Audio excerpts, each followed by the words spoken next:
Xudo xolisi shu videodan keyin sizda so'z yodlash bilan muammolar bo'lmaydi. IELTS 8,5 challenge 23-kun. IELTS o'quvchilarining orasida eng ko'p tarqalgan muammolardan bittasi so'z yodlashga qiynalish va undan ham yomon yodlangan so'zlarni esda qoldirish. Bu muammoni hal qilish uchun birinchi navbatda o'quvchilarga men mnemonikani maslahat beraman. Bilishimiz kerak bo'lgan narsa, so'z yodlayotganda miyaga so'zni termin sifatida emas, rasm, harakat, hissiyot sifatida yodlab qolish oson bo'lganligi uchun mnemonika metodikasini yaxshi o'zlashtirgan o'quvchilar hozirgacha so'z yodlash bilan hech qanaqa muammosi bo'lmagan va so'zni nafaqat yodlash, balkim esda qoldirish ham. Ikkinchi metodikamiz bu Active Recall with Delay deb nomlanadi. Ushbu metodikaga ko'ra taxminan 20 tacha so'z yodladingiz.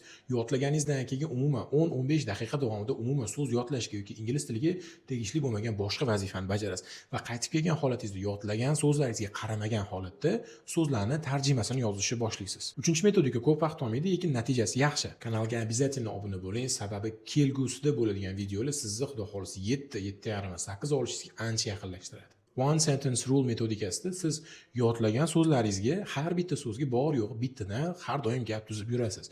Bu narsa yodlangan so'zdan uzoq muddatda miyamizda qolishiga yordam beradi. Esimizda bo'lishi kerak bo'lgan narsa, so'z yodlash bu qayta o'qish bilan emas, balkim xotirani rivojlantirish bilan bo'ladi.